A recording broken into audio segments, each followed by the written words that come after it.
And I'm going to start talking as if we're live because I don't know whether or not we are. There may be another button that I have to push, or it may be that we're live now. I think that we're live now, and it says that we're having an excellent connection. Great. Just like emotionally as well. Yeah, we're just going to all have an emotionally excellent connection. A really good emotional connection. I can confirm that we are live. Hello, everyone. Thank you all for coming to this quick conversation that I've decided to have with some of the people who helped A Beautifully Foolish Endeavor exist. Because I liked the process so much of getting input on and hearing people's perspectives about different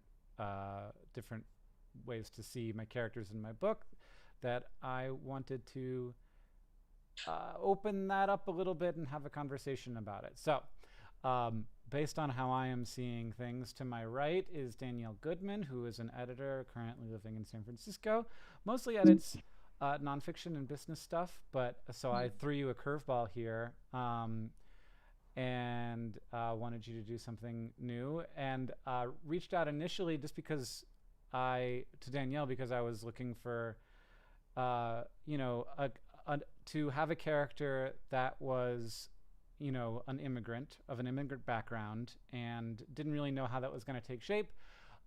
You were recommended to me by someone, and I was surprised and excited to find out about the whole world of Chinese Trinidadian people. So people from Trinidad who've lived in China, or people of Chinese background who've lived in Trinidad for generations, and it's not a thing that I knew about, so I was very curious and interesting. On my left is Phyllida Swift, who does communications in the UK for various nonprofits and social good organizations, and also has done communications around facial differences. So I wanted to talk to her about that, having a character who's going through some of that kind of stuff. Down to my lower right, I think, is Taylor Behnke, who I've known for a bunch of time on making YouTube stuff. And is great and doing lots of smart stuff, and also has worked with us on various political stuff, various projects. How to Vote in Every State has been helped by Taylor a bunch, and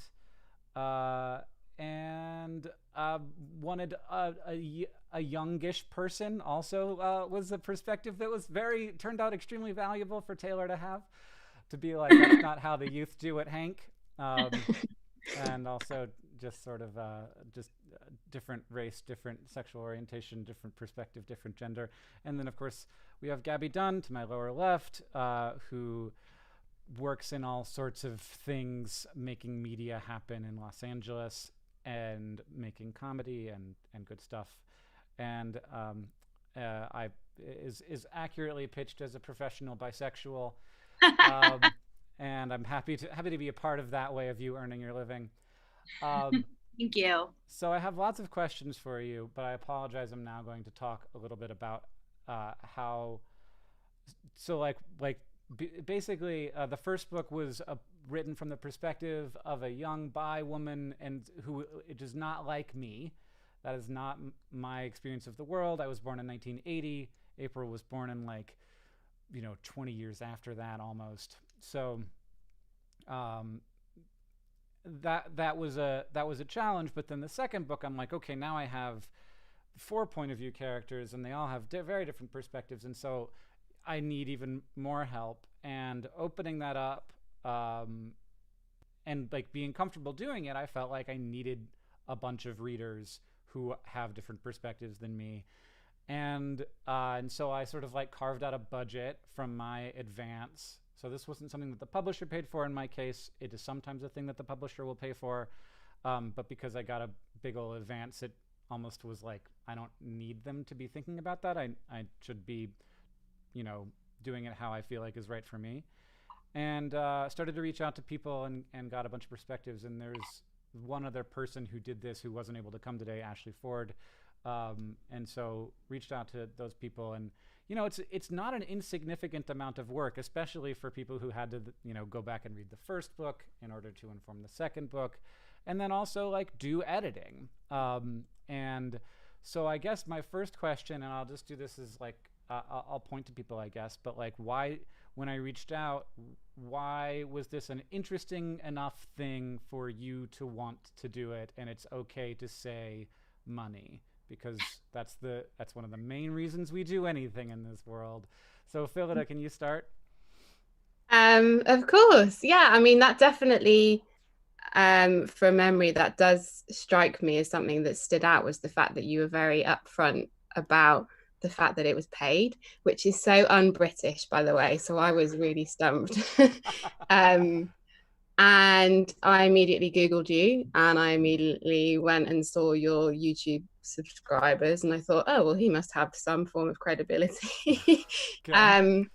But from more of a morally sound perspective, I also just thought, actually, this is a completely, I mean, it's something that I'd never heard of before. It's something that had never really entered my stream of consciousness. But something that just seemed really sound and as though you were trying to go about writing a character with integrity. And the fact that you had kind of watched my TED talk and you had found something in that had resonated, and you thought that I would understand, or that I would have some form of insight to share, was obviously a massive boost to my own ego. So I thought, why not? Okay. All right. I think that's whenever you're doing any kind of recruiting, the first thing you have to say to someone is, you are the best. And then they start listening to you. But I was, in doing research. So like before, like part of this is, hearing directly from someone what they think about your work, but research is also a big part of writing. And so in doing research on sort of trying to imagine what April would be going through at the beginning of her and throughout, in her new, like dealing with how her world has changed, trying to avoid spoilers a bit. And you came up as I was doing that research, and I was like, boy, I want to talk to that person. So it was also genuine. I'm glad you did. Well, it's great. And it's also just like having a select group of people read your book at all is just nice, because then you're getting some feedback, which I'm used to getting really quickly in my life because I make YouTube videos, whereas when you write a book, it's extremely slow.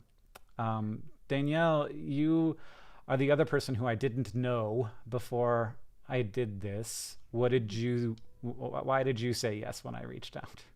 Well, sure. It started with an email that came in from my website, and it was very honest. It was like, I know this is weird, but I really want to talk to somebody about Trinidad, and where I'm from, even in San Francisco, there aren't even that many people that know about Trinidad. And then obviously, just like Phyllida, I Googled you to make sure you were legit. Okay. And I saw you had a best-selling book, and I said, well, you know what? A conversation to talk about something that I know so much about is not going to hurt me. So that's how it started. I was like, yeah, I can give him a half an hour of my time. That's not a big deal.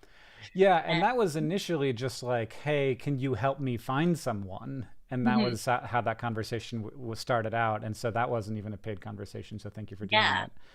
And I was like, actually, I found them. You. Yeah. Yeah, and like I said, I'm a nonfiction editor, but I love fiction. That's what I read in my spare time. I don't read personal development, self-help books in my spare time. So, getting to work on with a fiction author was something that was really cool to me. And, talking to Hank and seeing how excited he got about my background being so different from what anybody normally thinks of someone who's from Trinidad. And the same way that I honestly do have to explain who I am and why I'm Chinese and from the Caribbean to everyone, felt really exciting when I was talking to Hank about it. He was really thrilled, to learn more. It was fascinating to him. It was nice for me to, give somebody who wants to learn more about Trinidad a different perspective. So it was exciting. Yeah. I've seen one tweet from someone who was like, my Indian Jamaican ass is so living for a Chinese Trinidadian character right now. And I'm like, yes, representation for the very small group of Asians in the Caribbean. Gaby was, of this group, the only person who worked on both books. So thank you for doing that. I felt like I was hoping that I wasn't going to have to do any convincing with you. So thanks. No, I mean, I was going to read the book anyway, so I love to get paid for what I was already going to do. Yeah. And I had worked on April's, like, the bisexual consulting, the first one. And, I've had a similar thing where I've written books with characters who were not like me. And similarly, the publisher doesn't really, pay for that. So a lot of that has also come out of my own pocket, which I think people don't really know. I think they assume that the publisher has someone or that the publisher would pay for that. Yeah. But not everyone, like when I see like controversies about books and people on Twitter are like, well, I mean, come on, like someone must have clocked that, right? It's like, unless the author took the time and paid someone outside, probably not, guys. Yeah, or if the editor, like the actual paid editor, because that's like mostly the person who is reading your book is you, and it is your editor at the publisher, and that person is going to have a pretty specific background usually, because it's, to become an editor, you have to like work your way up through the publishing ecosystem, which requires that you live in New York City while not making very much money for a very long time. And that tends to end up being a person who has money already often. Yeah. My experience, it's entirely white women. Yeah. Which is pros and cons. There's nothing wrong with a white woman. Yeah, like it's an industry that has a lot of women working in it, which is lovely. Yeah. But they are almost entirely white, at least the ones I've worked with. Even in comic books, like it's mostly white people, and then I've worked with white women. So and I thought it was cool to have a character that was bisexual, that it wasn't the plot of the book at all.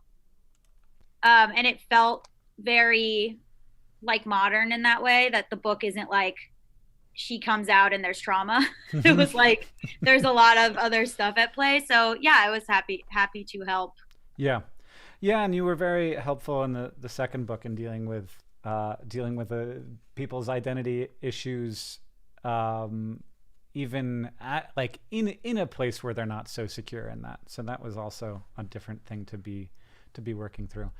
And Taylor, I reached out to you because I was worried one of my editors was going to drop out. So I gave you extremely short notice, and you just jumped at it and you killed it. And and the other editor ended up doing it anyway. So I got both, which was useful. But also I was so glad to have you on the project. It was way better having you there, even though you're not. I think you're a little older than the main characters in the book, but yeah. When I read it, I was 28. Yeah. Which is like a couple of years older, but still. Right. It's not 40. Yeah. Yeah. You emailed me and it was sort of like, I'm really sorry. Would you read this book in like 1 week? And it's not a short book. No. Yeah.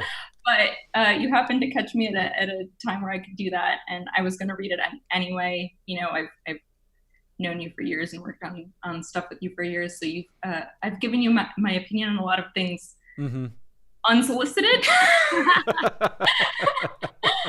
So it's like, oh, cool.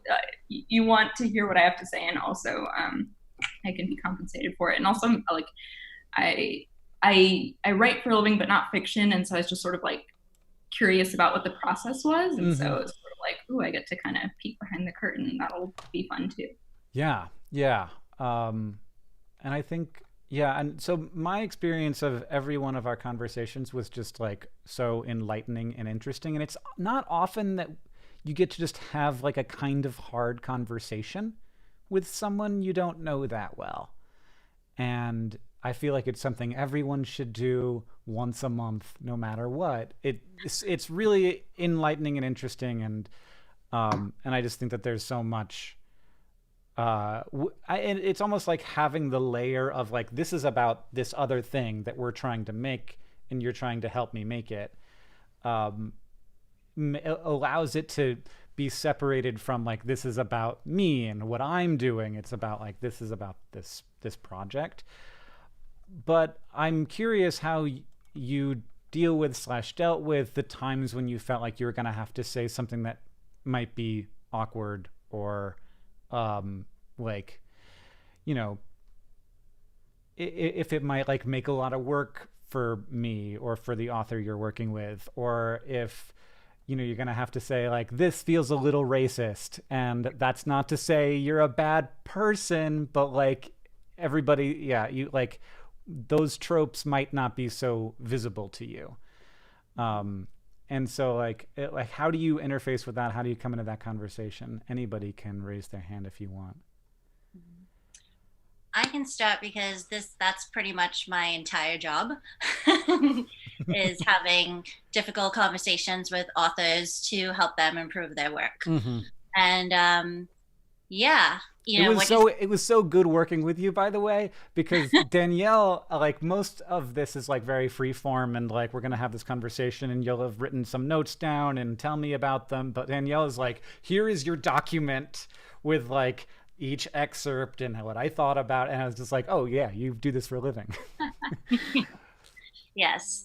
And it's probably the only place where I feel comfortable having hard conversations. And it's like what you said, Hank, you have two people who are working toward the same goal, improving the manuscript. Yep.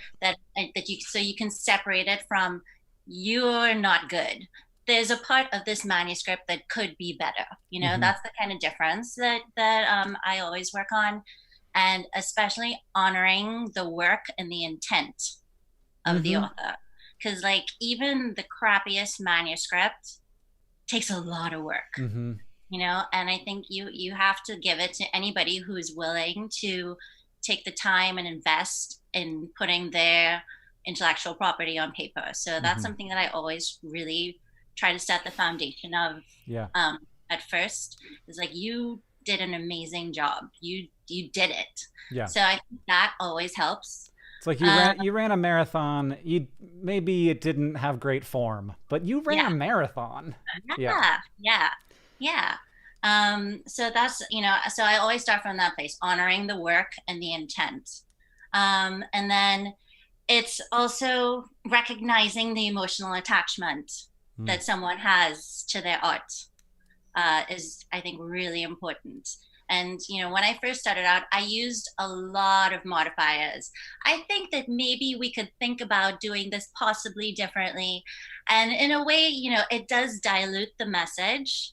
And I try not to do that as much anymore, especially as a woman. But it also helps for them to think that you're not telling them something is wrong.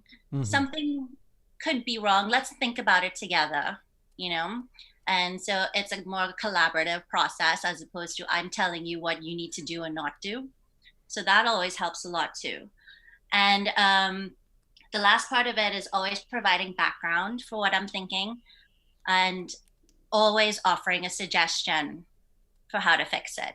So just telling anybody something doesn't work, it's like, okay, well, what, you know? So I try to never criticize or provide a critique of something if I can't figure out a solution to make it better that I can always offer up. I'm going to tell a quick story. I had so many women read this book, and there was a line before it came out, like just beta readers and friends and stuff.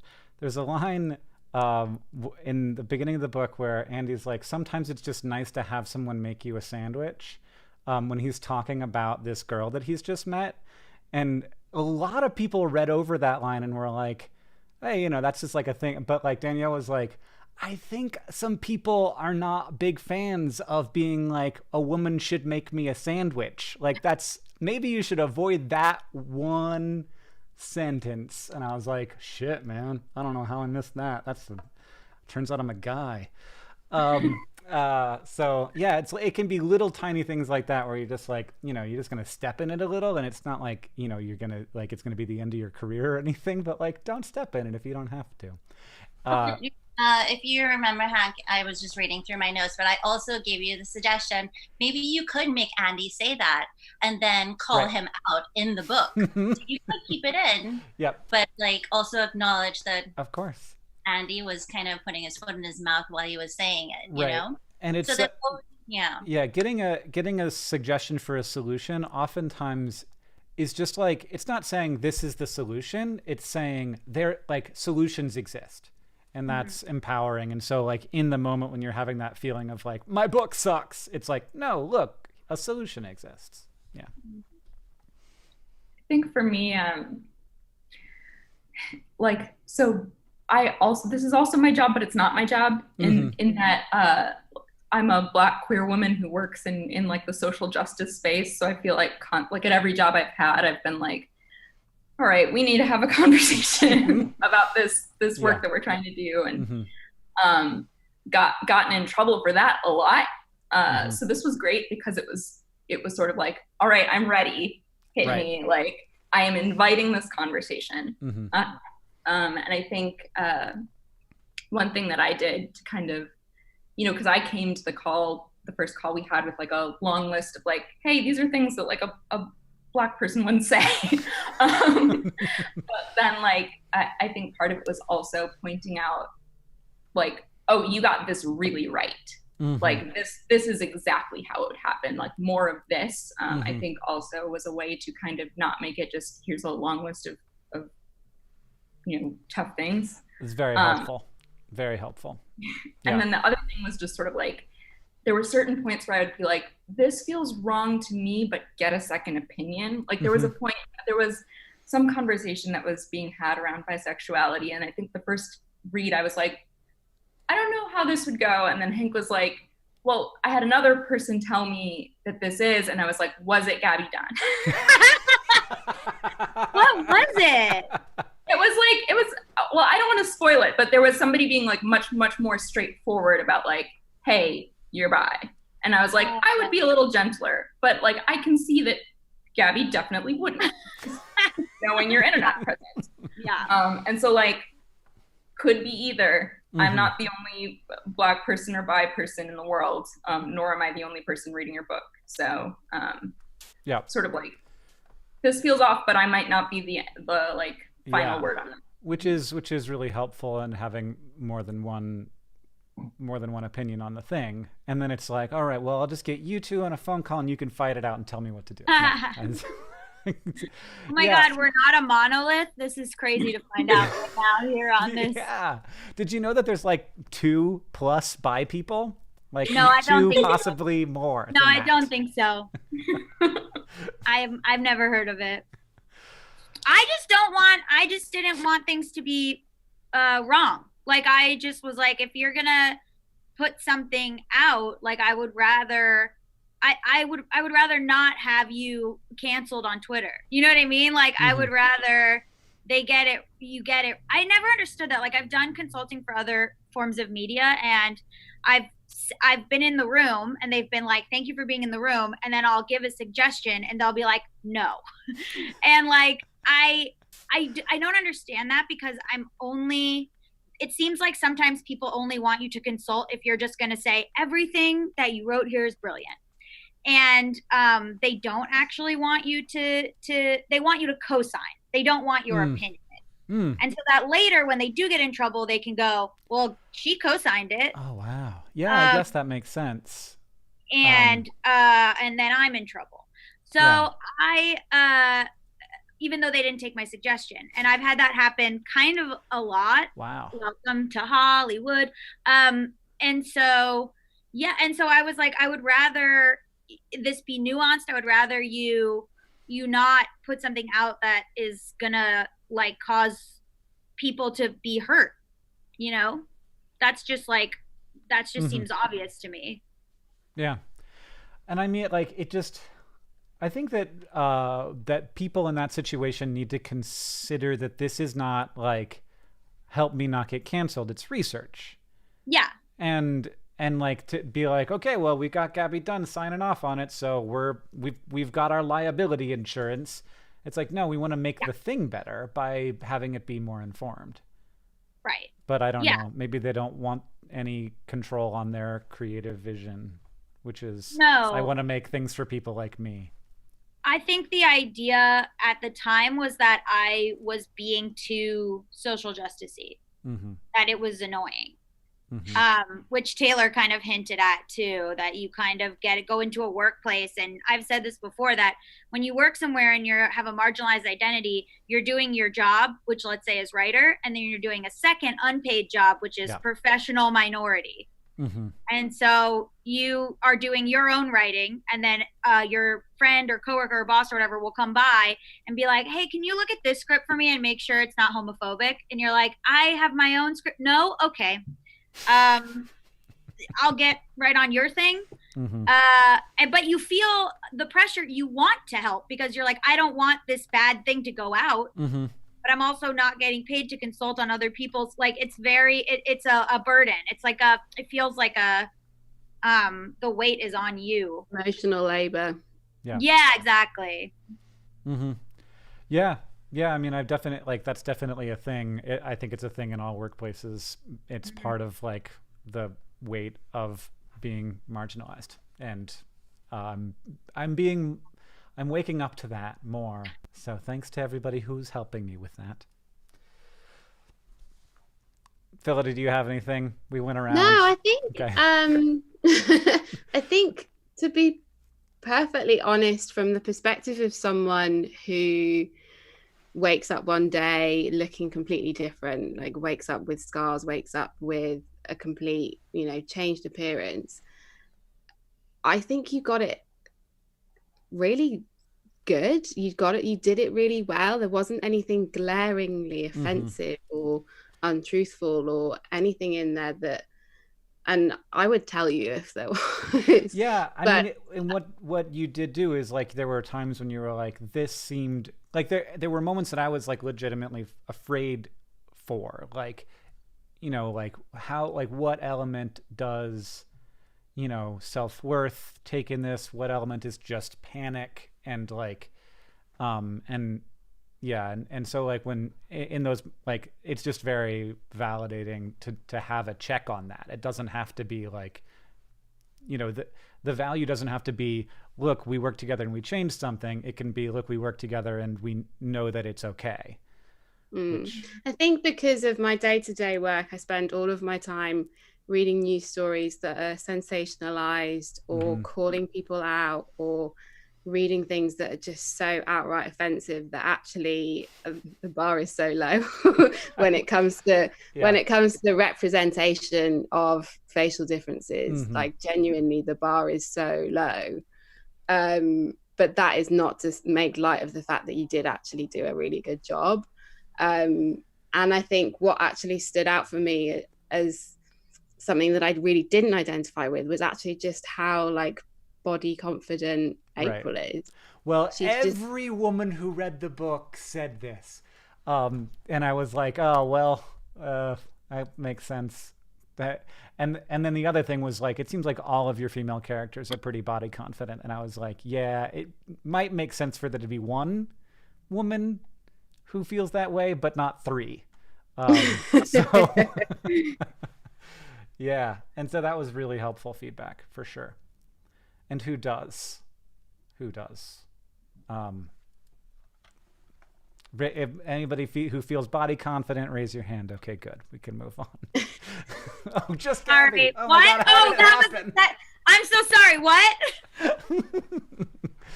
I see. It was I see what. Yeah, I completely missed that.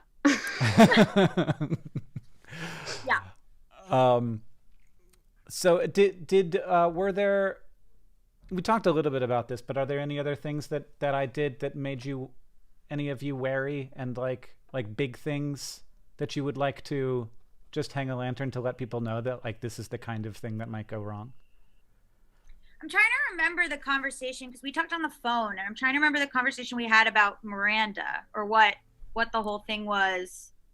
Yeah, I remember giving a lot of notes about her specifically. Right, and so there was a. And this is a mild spoiler, but we're just going to do it because I think it's necessary. there was a thing like Miranda's having a hard time because she's feeling really weird that she hooked up with April, even though April and Maya had been broken up at that point. And so she's feeling really weird around Maya. And I didn't know how, so I knew that felt right to me, that's how Miranda would be feeling, but I didn't know how Maya would be feeling. Because I just and you were like, oh, it wouldn't be a big deal to Maya, I don't think. Like, I think that, she's in a situation where probably a lot of her friends in college dated each other, and it would be very unusual for her to not still be friends with someone who at one point she had hooked up with, or had hooked up with someone that she had hooked up with, just because the world wouldn't be that big. Yeah. Oh, right. Yeah. That's always a funny thing with straight people, is I was at a party. Well, it's true. I was out of my cohort that I work with a lot as a straight girl, and we were at a 4th of July party, and she was like, oh my God, Jake's ex is here. And I was like, and we hate that? We hate that. Okay. Right. Sure. Yep. Got it. How would it... We're mad at her. We're mad at her. Okay. Yeah. Got it. Mm-hmm. Yeah. So that was helpful. And I mean, Maya's thoughtful, emotionally intelligent person.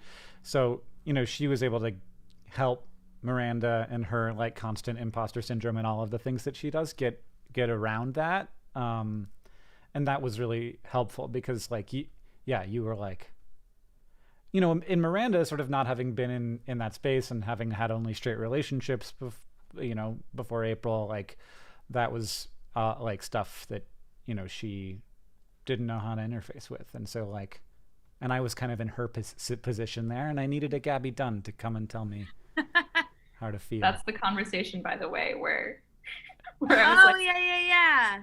You might hello, right. Hello, baby bisexual. Mm-hmm. Right. And you were like, you're bi.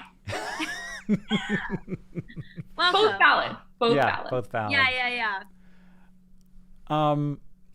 So there's also this thing where you're reading it for a specific reason, and sometimes I've told you what that reason is, but then you're also reading a whole book, and so did you feel empowered to comment on other stuff, and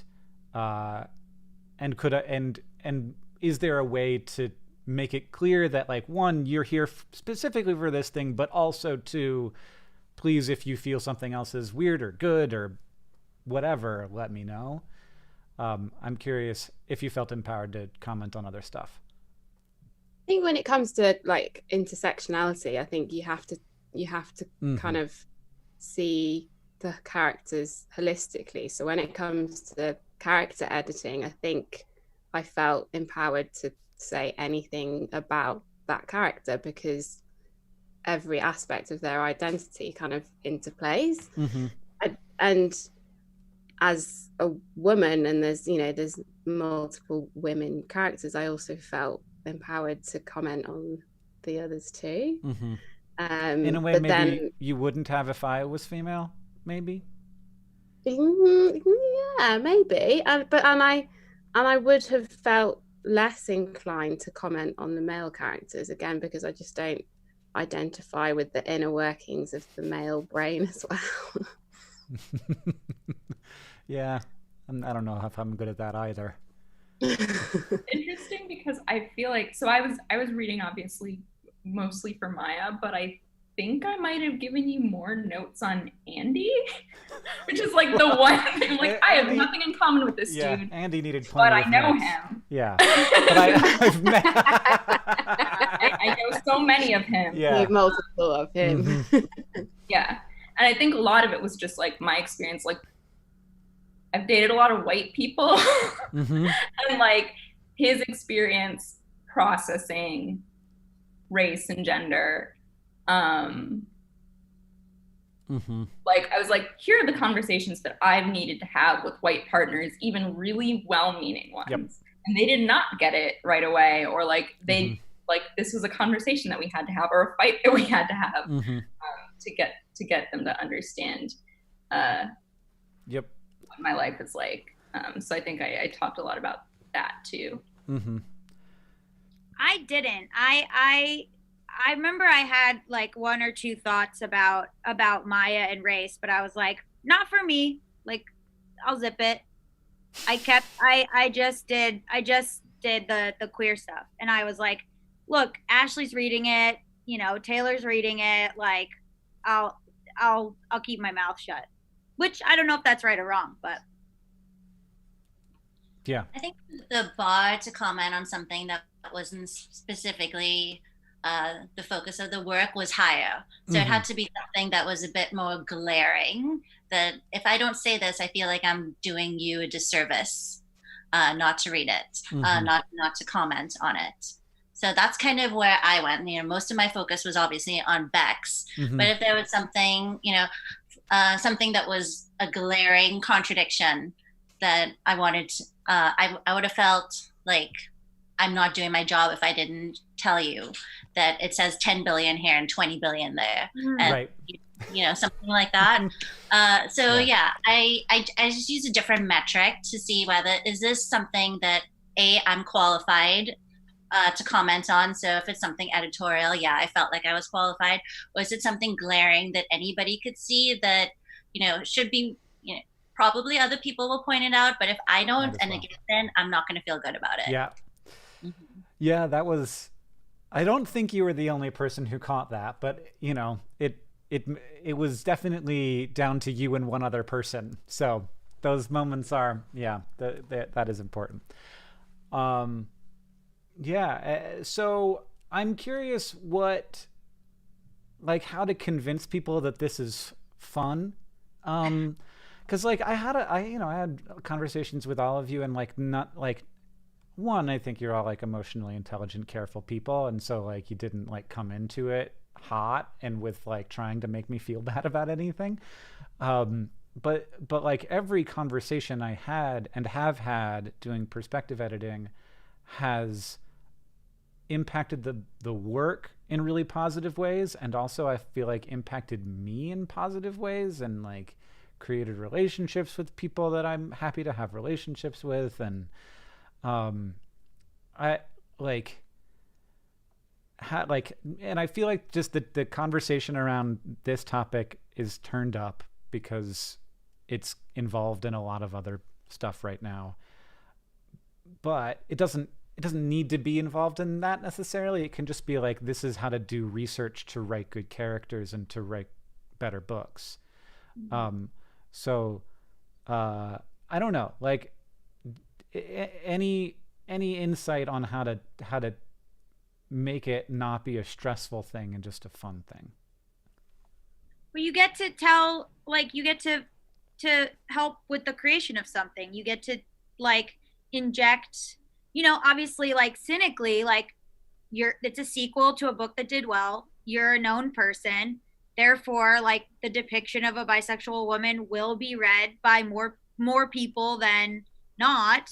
So like, why, you know, it's almost like a sneak attack. Like, why wouldn't you try to like get stuff in through Hank and then get it? You know what I mean? Like, it's like the buy agenda. You're trying to. Yeah, look, and you're also on the buy agenda train. It's like going like, it just was like, it seemed like part of my like political work anyway, in a sense.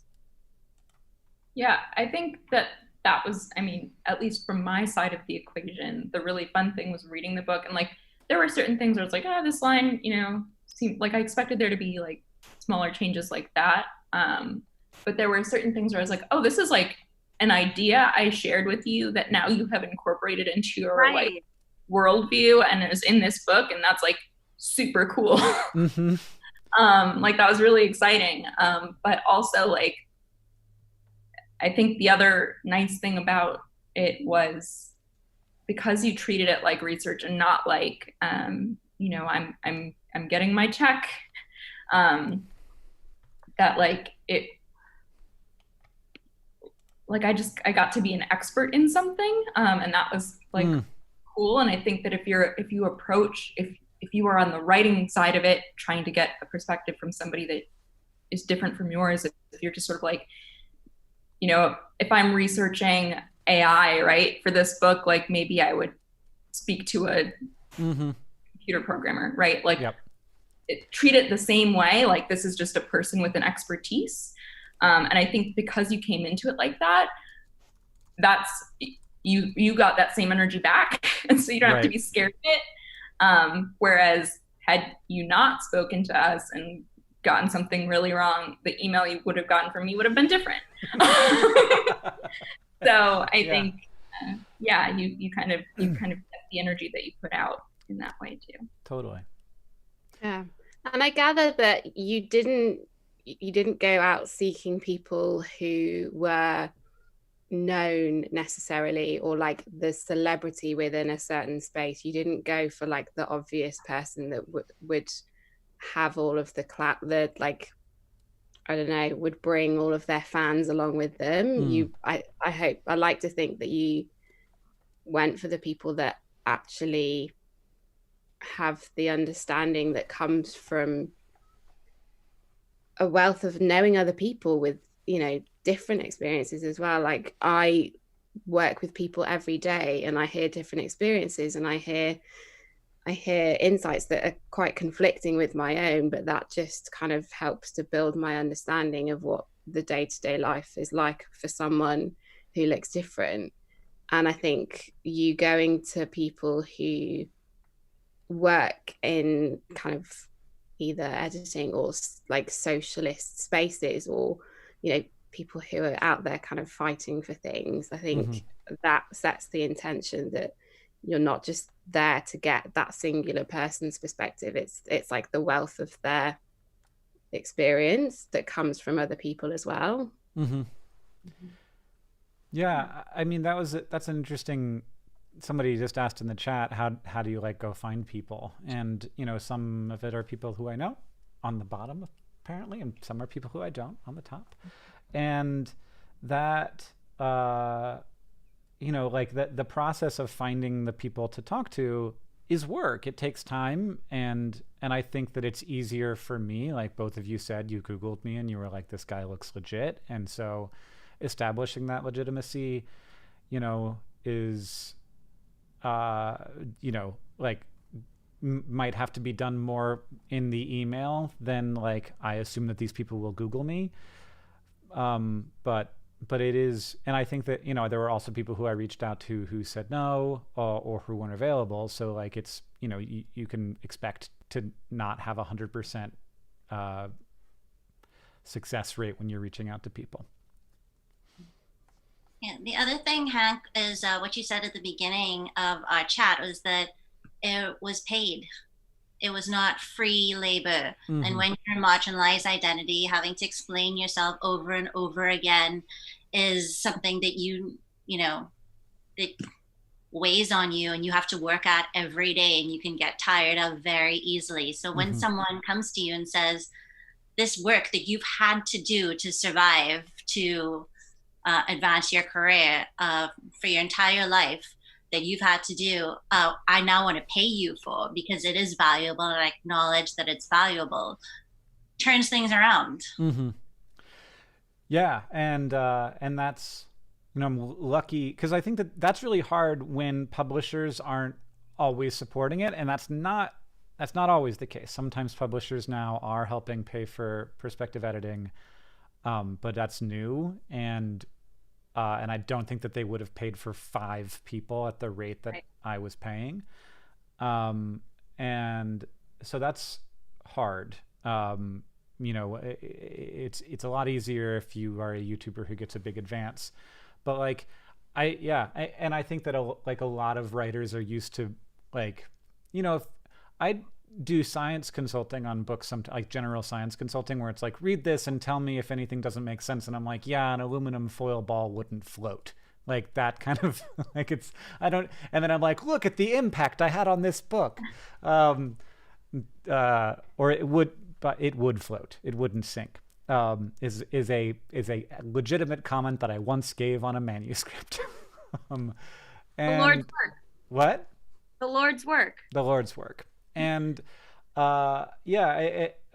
and I feel like for some reason like that, it almost makes sense to pay someone for that, because it's like, oh, that's valuable science consulting.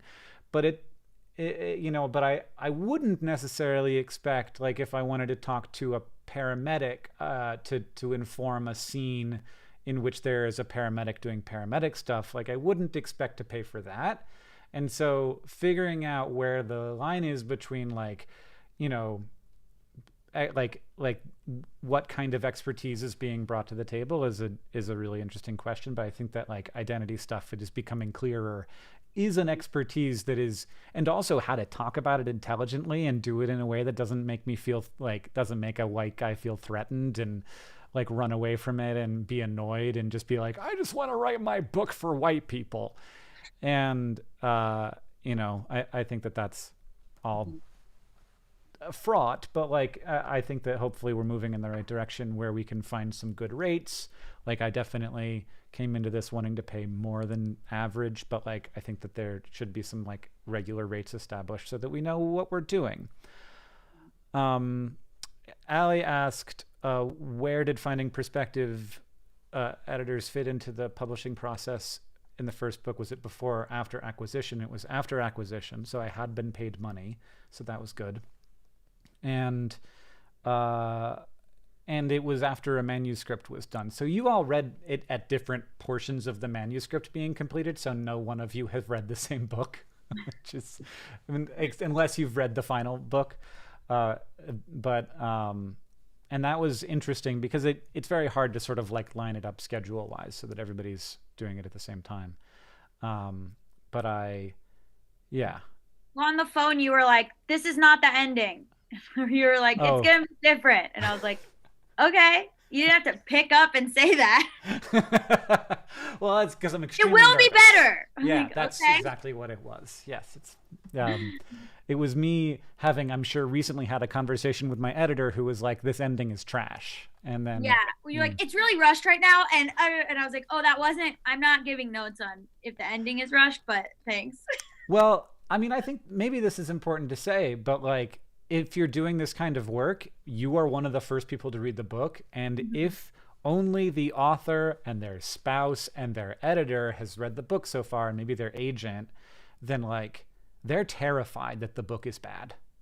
Like, I don't know, maybe not, but I'm a very confident person. And like, I was terrified that the book was bad. I'm still a little terrified that the book is bad. But I was terrified that the book was bad until I got my first like review from a review publication. So that, know that coming in, that like, maybe if you're ever going to do this kind of work, the first thing to say is like, I think that this book is good. I think that's what I did. That's what I did. Because I'm a sensitive artist. Yeah. I understand.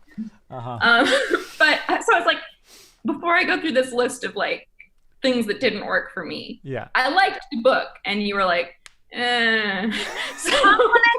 The compliment sandwich. Yeah. So great. Here's all the things. Again, loved it. Yep. There are a couple of mistakes in the book, okay, everybody? It does happen. There are a couple mistakes. I don't know what I'm going to do about them. Maybe it's just going to be magic, and I'll just assume that people aren't going to read as carefully as you. Did you all feel like you were qualified to do this work? Well, you said you didn't. Phyllida said that you didn't pick people with like big fan bases or the biggest expert on that, but I think for me, you did. I went to the world's foremost bisexual. Right, of course. Yeah. My production company is called Noted Bisexual. Like, I have it like as an S corp, and I pay my rent check. Gaby, I should have Googled you before. Thank you so much. Yeah, please. And I have to pay my rent checks with a check that says Noted Bisexual, and my partner's trans, and was like, just like word vomits. And so like to our new landlord was like, sorry, the check says Noted Bisexual. I don't know if you're homophobic. Oh my God. And I was like, well, they can't kick us out of the apartment if they're like, that's not a thing that could happen. Mm-hmm. I mean, it could, but it's probably not going to. Yeah, I felt like, I feel like when you were talking about science consulting versus like perspective editing, it's like you've prepared your whole life for this. Mm-hmm. This, you are uniquely prepared. This is, you might think you don't have anything to say, but then once you see it, you go, well, that's not right. That's not right. That's not right. Mm-hmm. So you end up having more thoughts than you might think because you've lived your life. So you're like, how interesting could it be? And then, unless you're me and find yourself fascinating, but you're like, you actually do have more to say than you thought because you think your own life is normal, but it might not be. Totally. Aaron has a question directly for Danielle. How'd you get into your editing career, and do you have advice for someone from other marginalized identities wanting to break into the publishing industry? Sure. It was something that I always wanted to do. I wanted, when I was 5, I was like, I want to read for a living. So it was always that thread that went through my life. I got a degree in journalism and English lit and was a reporter on the college newspaper. Realized very quickly that reporting and talking to sad people about their problems was not where I shone. Mm-hmm. I was much better on the computer in the editing room, putting the stories together. And that's when I knew, like, this is what I want to do. Like every other aspiring writer, editor, I had some copywriting jobs, some PR communication jobs. And then I started working at the Pepperdine Business Journal. So that was an academic applied business research journal. And that's when I started making inways to different publishers because of the book review section. So that's where I just got contacts at different book publishers so that I could say, hey, do you need an editor? I started doing manuscript reviews, which is very similar to perspective editing.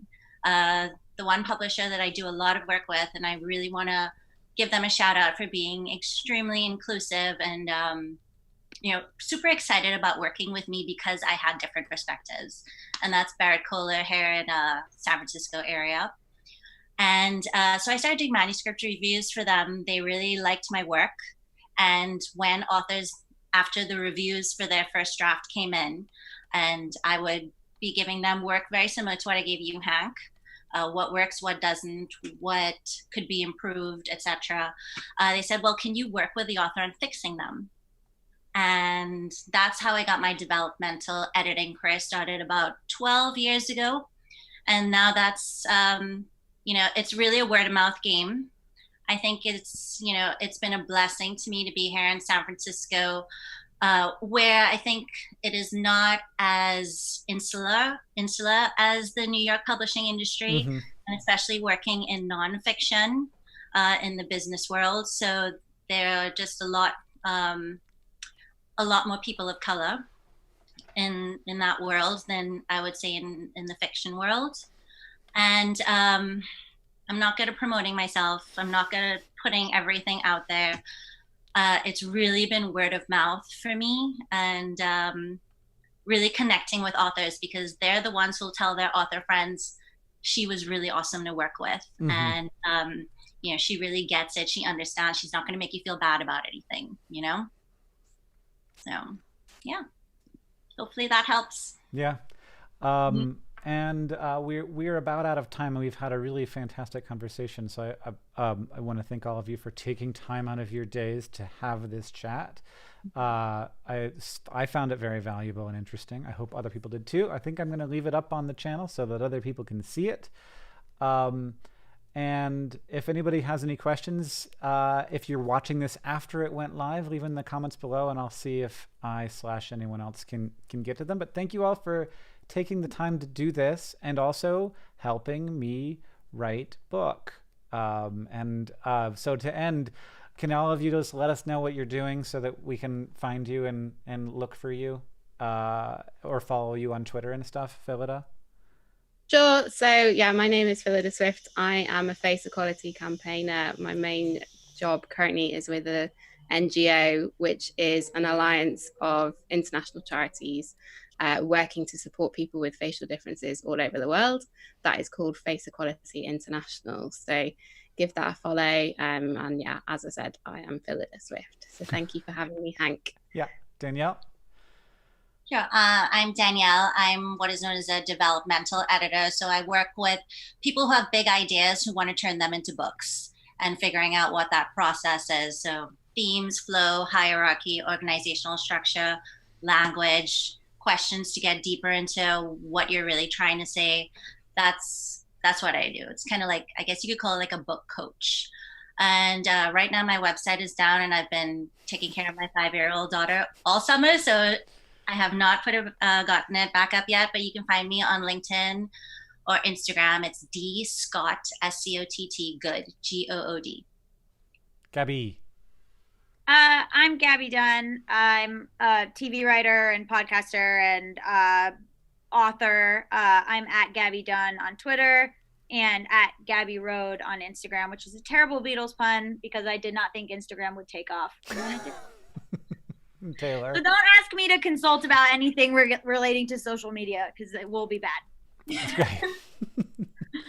I have what feels like 17 jobs, but my Twitter is It's Radish Time.